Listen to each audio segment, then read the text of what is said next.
Olá, amigo empreendedor. Gostaria de falar com você nessa hora e nesse momento difícil no qual nós estamos passando e a economia também do nosso país. Quero convidá-lo a fazer uma viagem comigo lá para o ano de 445 antes de Jesus, numa cidade chamada Suzã, que era a capital da Pérsia. Ali existia um homem chamado Neemias. Ele não era daquela cidade, não era daquele lugar, mas foi levado para lá no tempo da destruição de Jerusalém. E ele, pelo jeito de lidar com as pessoas, logo alcançou um cargo de ser o copeiro do rei, aquele que de fato provava a comida do rei. O rei tinha ele como a pessoa mais importante ao seu lado. O irmão de Neemias, Anani, morava em Jerusalém. E ele percorreu 1.600 quilômetros para levar a Neemias a algumas notícias que não foram das melhores. E essas notícias relatavam como a cidade de Jerusalém estava destruída. Neemias ele ficou muito triste com isso. Ele chorou, ele jejuou e também clamou a Deus. 4 meses se passaram. E um dia o rei, percebendo a tristeza de Neemias, perguntou a Neemias: mas o que é que afinal de contas está acontecendo? E Neemias então ele conta e compartilha ao rei da sua tristeza de saber que a sua família, ou parte da sua família, está vivendo num tempo muito caótico na cidade de Jerusalém. Aí o rei se prontifica para ajudá-lo e Neemias aceita essa oferta do rei. E Neemias então pede ao rei licença para ir a Jerusalém, mas também pede cartas para que essas cartas o guardassem no caminho. Por onde ele passasse, cidades que ele passasse, ele poderia apresentar a carta e saber que ele estava num cortejo real. E também o terceiro pedido de Neemias era que ele pudesse usar as madeiras da floresta ali para edificar então Jerusalém. Quando Neemias chega, ele se depara primeiramente com a destruição dos muros de Jerusalém. Os muros eram a fortaleza, aquilo que defendia a cidade. E esse foi o primeiro enfoque, o primeiro ponto de Neemias. Mas quando ele chega, antes de qualquer alarde, ele observa o lugar, ele vê o que está acontecendo e de que maneira ele pode então agir.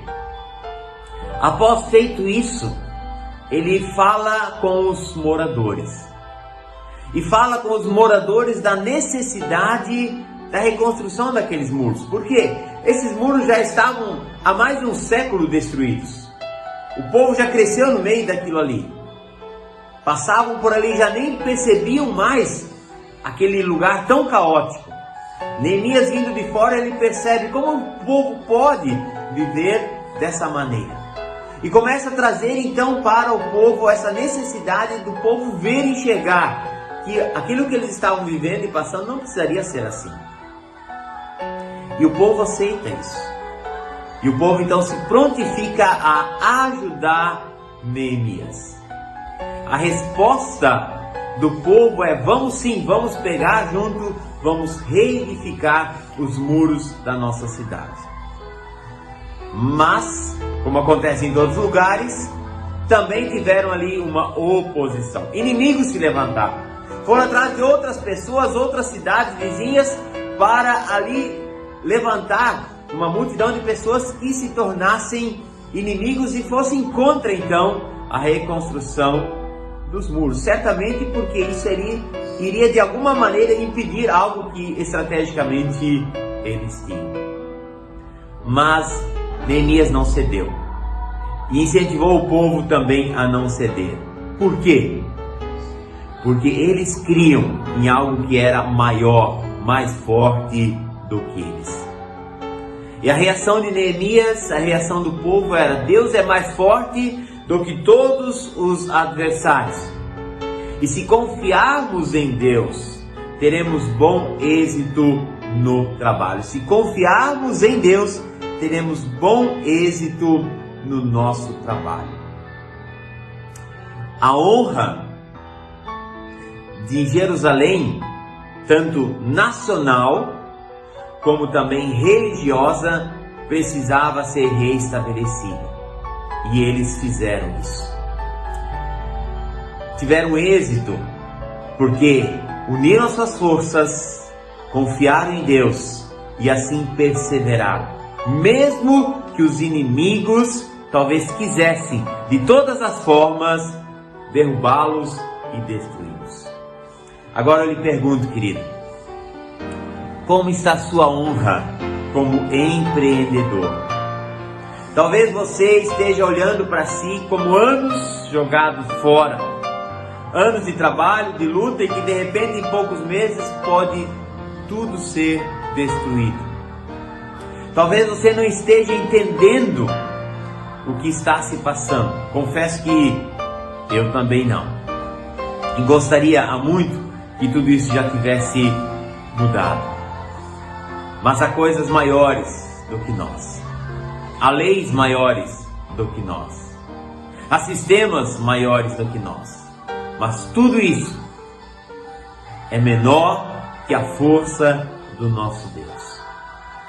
Tudo isso não pode nos intimidar a ponto de deixarmos que as forças do inimigo de fato venham a nos calar, a tirar a nossa confiança, a tirar a nossa esperança e também tirar a força do nosso trabalho.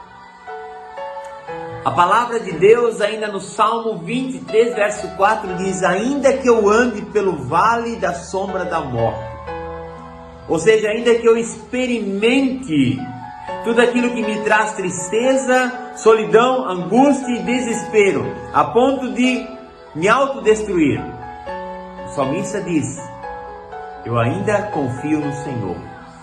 Ele é aquele que vai me guardar, me sustentar e me fortalecer. Eu quero convidar você a assim perseverar na presença do Senhor e deixar Ele ser aquele que guia, deixar Ele ser o Deus da sua vida, deixar Ele ser o Deus da sua empresa, deixar Ele ser o Deus dos seus sonhos. Porque quando colocamos a nossa vida e o que temos na presença do Senhor, Ele nos guia e nos fortalece. E tenha certeza, quando Deus está à nossa frente, nada, absolutamente nada, tem poder para nos destruir.